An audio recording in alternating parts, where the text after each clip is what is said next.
Bem-vindo ao meu canal. Este vídeo é a continuação do primeiro vídeo intitulado O que é uma verdadeira democracia. Então, se você não viu o primeiro vídeo ainda do canal, dá uma olhada lá antes de ver esse para poder entender o contexto da coisa. Neste vídeo eu vou citar diretamente o pensamento de alguns filósofos da humanidade que tratam do assunto democracia. A dificuldade desse tema é que é um tema muito antigo já, e os governos, os poderosos, eles criam uma série de dificuldades para manter o povo ignorante. E a própria história acaba gerando dificuldades. Por exemplo, as palavras mudam de contexto ao longo dos anos. Quando Aristóteles, por exemplo, falava de democracia, o que ele descreve como democracia seria uma ditadura do povo, não uma democracia.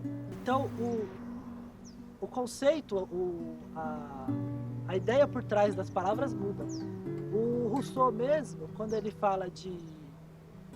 O que ele define como sendo um governo bom, para mim, ele está falando de uma democracia. Mas é difícil de algumas pessoas perceber isso, porque algumas vezes ele fala, por exemplo, ele fala do príncipe. Quando ele fala de príncipe, ele não está falando de príncipe como uma pessoa que integra uma família real. Ele está falando do governo. Em vez de usar a palavra governo, ele usa a palavra príncipe. Quando ele fala de soberano, ele está falando do povo. Que para ele o povo, quando reunido para deliberar, ele é o soberano. Seria o próprio povo se transforma no próprio Estado. E quando ele está individualmente apenas vivendo a sua vida particular, ele é súdito. Então essas particularidades das palavras, de mudar o sentido, e também de serem textos que foram traduzidos, e também de ter a manipulação dos poderosos, dos governos, para manter o povo ignorante, para o povo não entender nada, isso cria uma série de dificuldades. Mas se a gente estudar bem aprofundadamente, né, com carinho e cuidado, a gente consegue entender o que realmente eles estavam querendo nos dizer, né? Falando de democracia, o Rousseau fala, por exemplo, a soberania é irrepresentável pela mesma razão porque é inalienável. Consiste essencialmente na vontade geral. E a vontade, de modo algum, se representa. É a mesma ou é outra, não há meio termo. Os deputados do povo não são, portanto, nem podem ser seus representantes, podendo apenas ser seus comissários. Nada podem concluir definitivamente. Ou seja, os deputados e os outros políticos, gestores públicos, eles são funcionários do povo, não seus senhores, como hoje em dia parece que eles são, né? Falando também neste mesmo assunto do que seria um representante, um comissário, como eu disse, as palavras mudam, né? A gente pode até falar representante, mas com a ideia de que ele só pode fazer o que o povo quer. Mas ele particularmente não gostava do nome representante, ele fala comissários. Porque a vontade que tem que prevalecer, o que ele tem que executar é a vontade do povo, não a deles, né? Diferente do que é feito hoje em dia. Tem até presidentes da Câmara dizendo que a Câmara não é cartório para atender o povo, né? Coisas incríveis que acontecem no nosso país. E o Rousseau falando disso também, porque na época era mais difícil, porque não tinha tecnologia. Então às vezes eles precisavam realmente de alguém que fosse numa assembleia que acontecia em outro estado, levando a ideia que aquela comunidade queria para debater um determinado assunto. Hoje em dia não é mais necessário por causa da internet. E não é mais necessário esse tipo de representante. Alguém que vai levar a sua vontade em um determinado local. O povo pode manifestar a vontade dele em qualquer lugar que ele está, no seu local onde ele está morando, na sua urna, como eu já expliquei no primeiro vídeo, e através da rede também. Cabendo ao político, né, o representante, o comissário, o gestor público, apenas executar a vontade do povo. E para deixar isso bem claro, ele fala, por exemplo, no instante que o povo é legitimamente reunido em corpo soberano, cessa qualquer jurisdição do governo poder executivo é suspenso e a pessoa do último cidadão é tão sagrada e inviolável quanto a do primeiro magistrado. Porque onde se acha o representado, não há representante. Então, na época precisava de eleger um deputado que ia numa reunião em outro lugar fazer alguma coisa. Mas onde o povo estava, não existia representante. A ideia mais clara de que o poder é do povo e ele deve se gerir do que essa é impossível, né? A gente vê muito isso no pensamento do Rousseau, essa busca por uma democracia de verdade, apesar dele não usar esse nome, usar esse termo, está implícito na ideia dele. O Tocqueville, por exemplo, os livros dele, ele escreveu quando ele fez uma viagem de estudo aos Estados Unidos, da época, para observar o sistema político que lá estava surgindo, que era uma democracia de verdade, na época. Isso foi em 1831. E aí ele escreveu no livro A Democracia na América, que ele publicou em 1835, ele escreveu essa percepção que ele teve do sistema que ele viu lá nos Estados Unidos, né? Aí ele escreve essas percepções dele do que ele viu da democracia na América, da época. Porque os Estados Unidos ele começou realmente como um sistema mais democrático e depois ele perdeu um pouco dessa democracia, podemos dizer assim. Por quê? Porque democracia é a vontade do povo predominante. E com o tempo, a força dominante política e os empresários poderosos por trás foram tirando o poder do povo, concentrando no Estado. Então, deu uma involuída o sistema americano, como vários outros sistemas no mundo. Porque o governo está sempre tentando tirar o poder do povo. Mas dos escritos deles, do Rousseau, do Tocqueville, você pode tirar também a ideia de que a democracia ela surge por si só, naturalmente, no início dos governos. Porque as pessoas elas têm que achar uma forma de se entender. Por exemplo, você tem uma comunidade onde mora 100 pessoas e não há governo nenhum, está no começo da história daquilo, eles vão ter que chegar num acordo, regras de convivência, vão ter que combinar, se reunir para dizer o que pode ser feito, o que não pode. Então, isso é uma democracia, isso é natural, a democracia é natural. Quando um ou outro consegue poder maior do que a coletividade para se impor, aí começam os governos de exceção, que foi o que acaba acontecendo ao longo das histórias e isso acaba atrapalhando a democracia.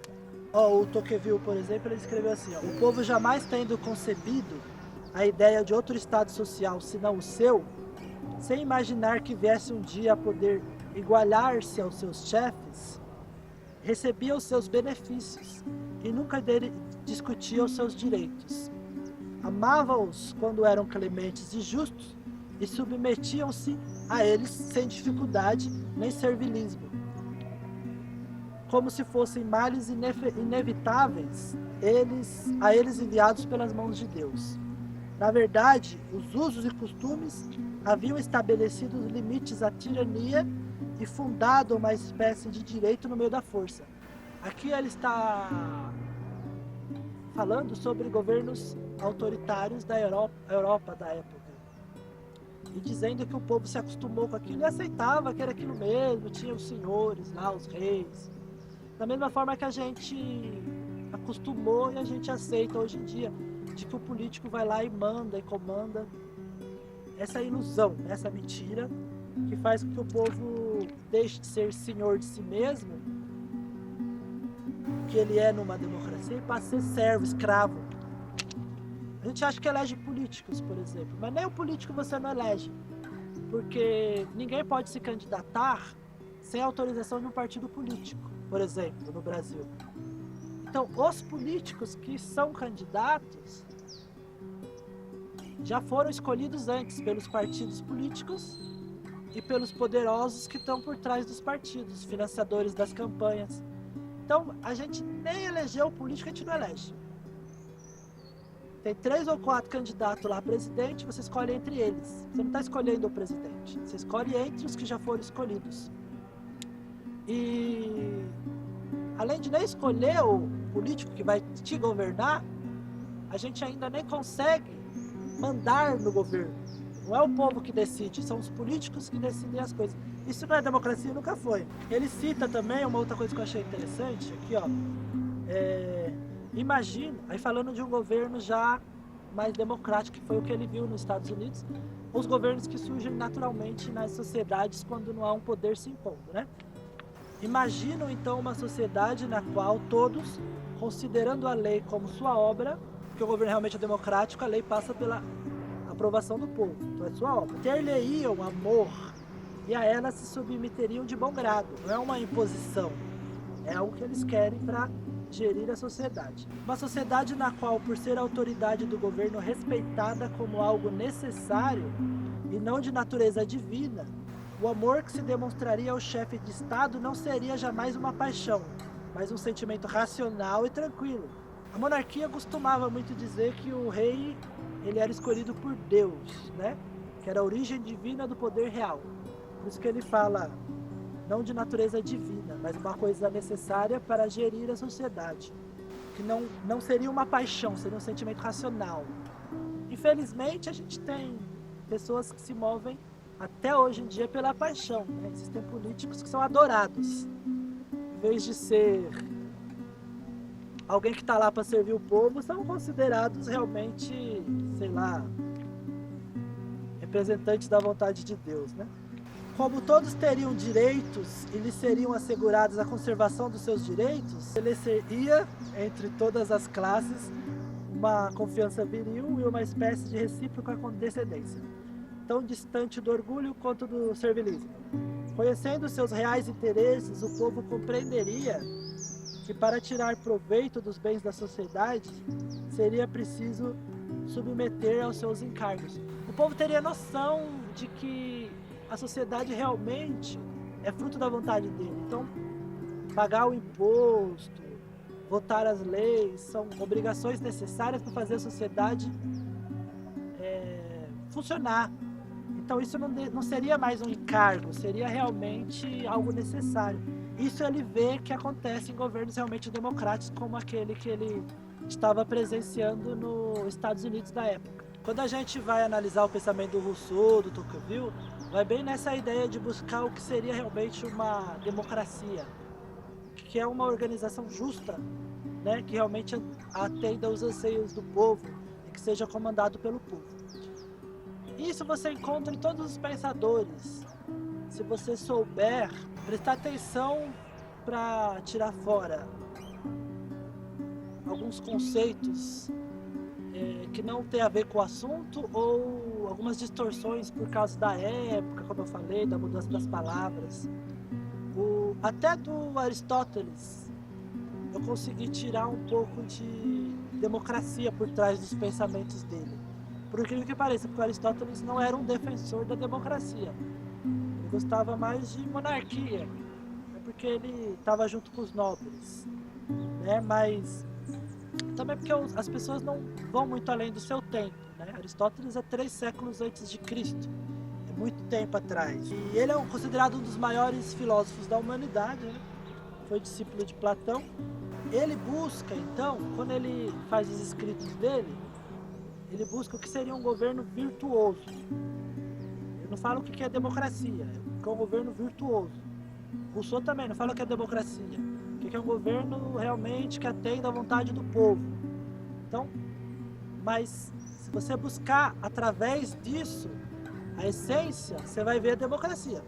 E o Aristóteles mesmo, apesar dele achar que os homens são diferentes, ou seja, um dos princípios da monarquia, existem pessoas superiores e inferiores. Uns nasceram superiores, outros nasceram inferiores.